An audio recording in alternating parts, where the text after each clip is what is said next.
My name is Daniela Brown and this is my story.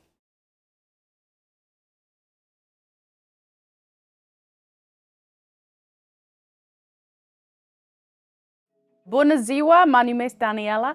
I am Daniela Brown and I was adopted from Romania.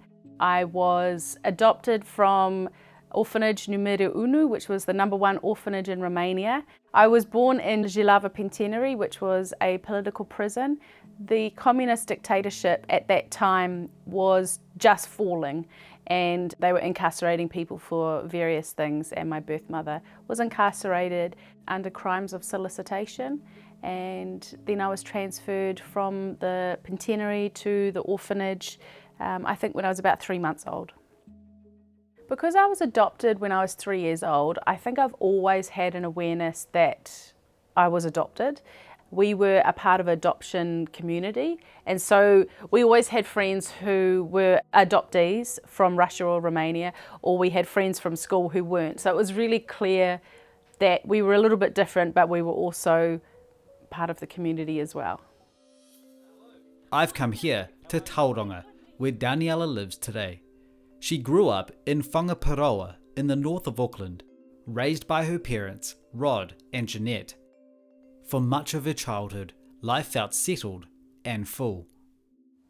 I'm not sure if I was curious about my biological family at all. I think growing up in New Zealand, it's quite an absorbing childhood. You know, you're playing around, you've got your friends, you've got your full life. But I don't know if it's because my father was a panel beater and my mum was a nurse. They were very clear with me that they tried to look for my birth mother, they couldn't. Not that was the end of the story, because the door is wide open for communication, always with my family. But because I knew I never had the opportunity to have more details, I just think I switched off. And why would you bother having feelings for something, about something, when there wasn't really going to be an option there? And I do think that my parents modelled well for me, I guess, how to cope with the mystery and be okay with it.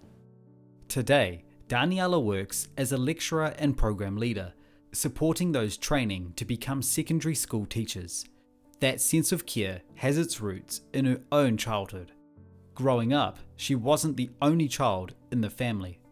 I've got an older brother, Damien, and he is from my mum's first relationship before my parents got married, and he was a lot older than us. And then I've got a brother, Jackson, and he was adopted from Romania as well, from a different orphanage, biologically different but still my brother. And honestly, Jackson and I were tight. There's only 18 months apart. Daniela's parents were always open about her adoption. As she got older, they made space for her to begin reconnecting with the place where her story first started. So Mum and Dad wanted to take us back to Romania when we were children, and Mum and Dad also were connecting with Jackson's birth family around the reuniting and him returning back to that space. And for myself, they were very open from the very beginning. We're going to try find your birth family, but the reality is. And again, with their pragmatism, I never really felt like they were hiding anything or withholding. At that stage, I was 12. I was more curious and fascinated by what Romania is as a country. What is my national identity? What is my cultural identity?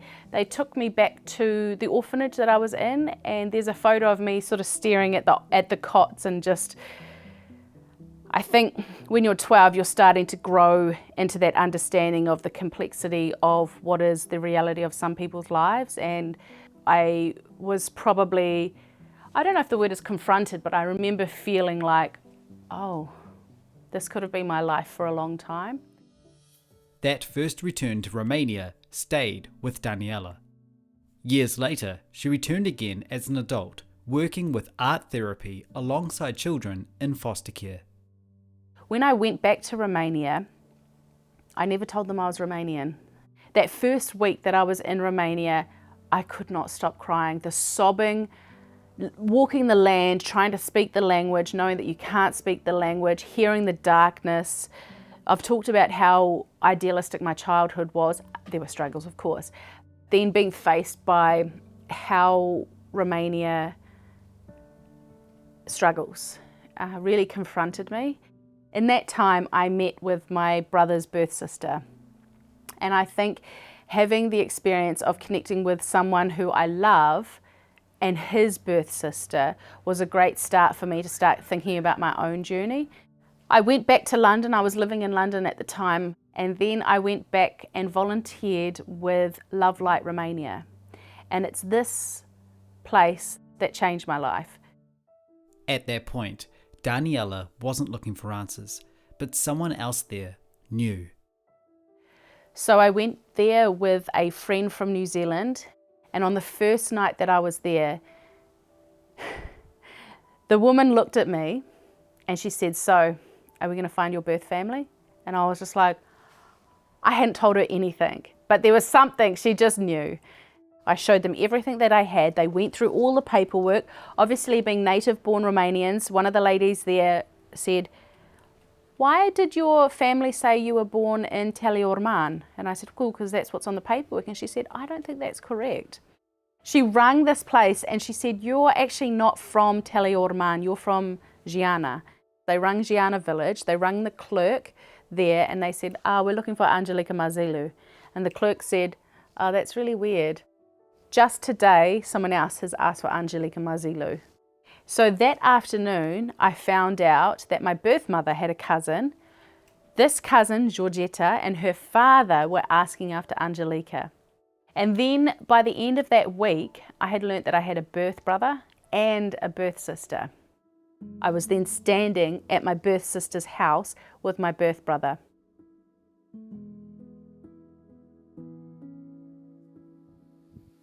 Hello, Daniela.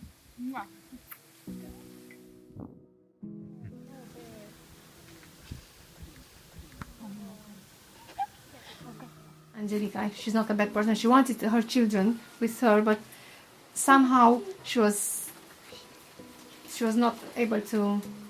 She was looking for you, but because you were born in jail, they took you away, and she cannot receive information about you. I was about to leave and I grabbed their hands and we prayed together as children of Angelica Mazilu. It was so beautiful and also painful. I was adopted. I was able to share with them photos of my childhood. I have a phenomenal relationship with my parents, and I never had that loss of the birth mother that they did. And so I know there's a hell of a lot more layers there for my birth siblings.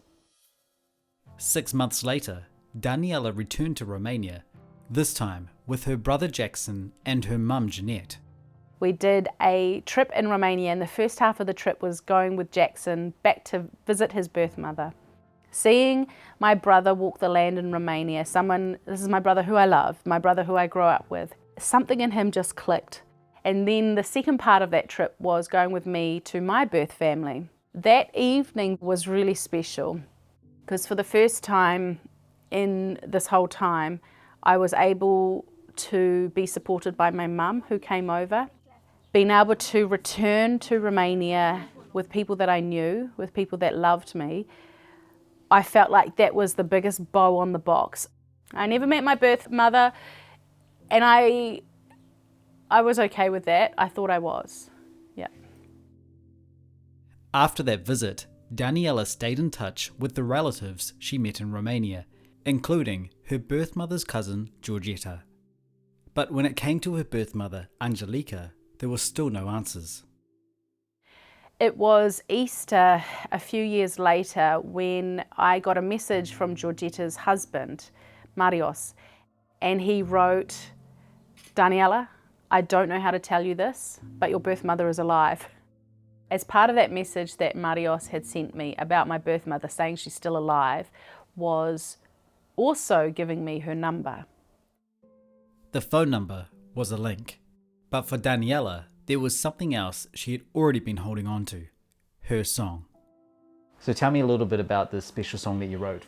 I remember writing the first line, which is that mirror, mirror on the wall. When you look in the mirror, you think of your reflection, you think of, well, for me, I look in the mirror and I think, oh, do I look like my birth mother? Does she have the same nose as me? So the first part of this song is me processing the questions of, did she want me? Did she fight for me? Did she hold me tight? the questions there. Did our eyes meet? Did she see? Did she feel her heart beating one with me? The last part of this song, it talks about, I carry her with me. Lord, please let her know that I made it, that I'm safe and I'm not alone. It's important. Yeah. Even though I knew my birth mother wanted no piece of us, there was a part of me that had thought, if my song is just a small piece of the puzzle of her perhaps coming back to herself, or a small piece of the puzzle to release her from the burden, there's a lot there. There's a lot of guilt, there's a lot of shame, there's a lot of, I don't even want to label what it could have been. I wanted her to hear my story. As part of documenting the story, Daniela met Roxanne, a Romanian interpreter. I asked Daniela if she would like to try to make contact with her birth mother using the phone number she had been given. So I'm about to call my birth mother, Angelica. As much as I want to be rose-coloured, tinted about it and idealistic, and it's going to be incredible, it's going to be like the movies. The reality is there's trauma, there's pain.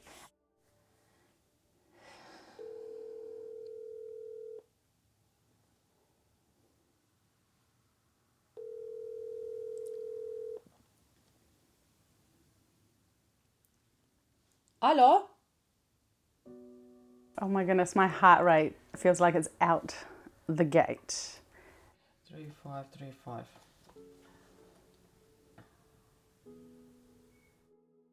We weren't able to reach Daniela's birth mother, Angelica, so we reached out to someone who might be able to help. Angelica's cousin, Georgetta. But she too wasn't able to reach her.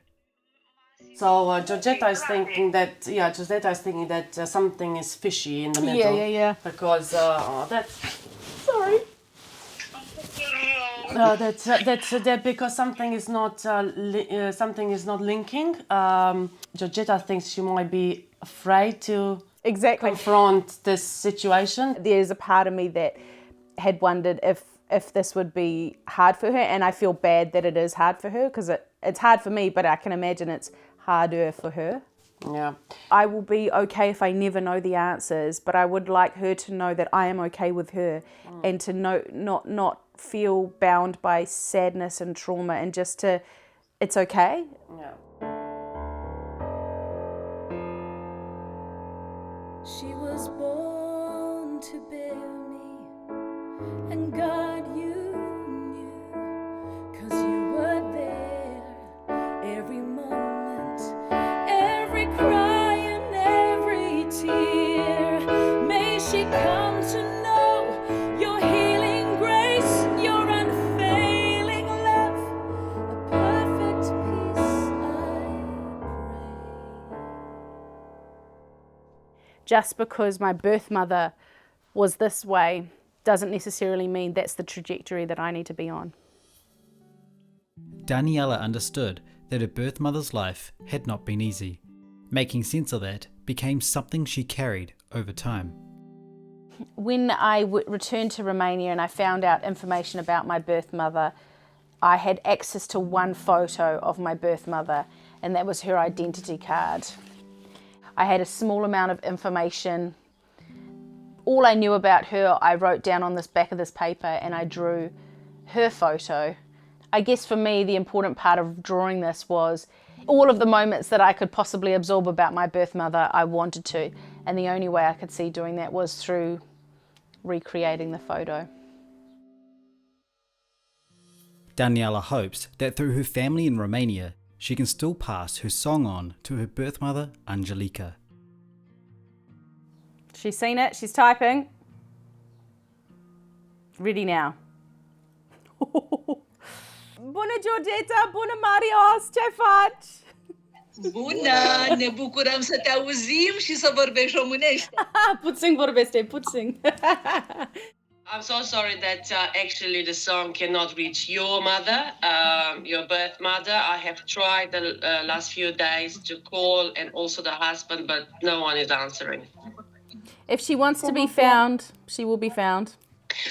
So don't beat it, Daniela, because everything will fall into place. Yeah. And if your message did not reach deer where it should have reached, then maybe it was not meant to. No, and there are parts in this song that would be very hard for her to hear, and some of the parts of the song would be comforting, but I don't want it to hurt her more than I want it to help her. So she was called to bear me, and God, you knew, because you were there, every moment, every cry, and every tear. I carry her with me. Lord, please let her know that I made it, that I'm safe and I am not alone. The most important thing is that you're not alone. Just remember that. It's an honor to be part of your family. God has helped you to succeed and to push through. I was raised by beautiful, loving people. I was blessed. I don't think I could have ever hoped for a better outcome for this phone call. We discussed my birth mother. We discussed how in the time since the last call and now Georgetta has tried to contact her multiple times, contact her husband, and the conclusion that we all came to was if she wants to be found, she will be found. She knows where everyone is, she knows their numbers, and it was nice to hear their reflections on the song. It's not just me sad about my birth mother, they're sad about her. She has chosen to walk away from the entire family, and I guess understanding that it's not just me that she said no to, it's her season to say no to a lot of things. And we just wait, and that's okay. I need to go to Romania and love the next generation. So who knows, the time will come. Not every story ends with answers. For Daniela, it means holding her Romanian roots close, while recognising the people who are part of her life.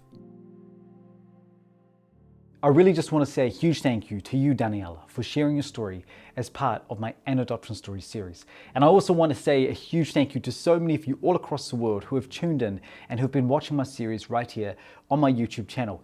All of us have a different story, but I do know as well that adoption definitely comes with its complexities. And with this series, I'm doing this all by myself. The filming, the editing, putting it all together. It all takes time, of course, but I know how important, and I do love putting these stories together, how important these stories are. And if you also want to help contribute to the series, to help me continue making this series, I have a Patreon, which is in the link below, and also you can join up as a YouTube member here on my channel. Thank you so much for your support. See you for the next story very soon, as well as an update as part of my own journey right here on my YouTube channel. Thank you all so much.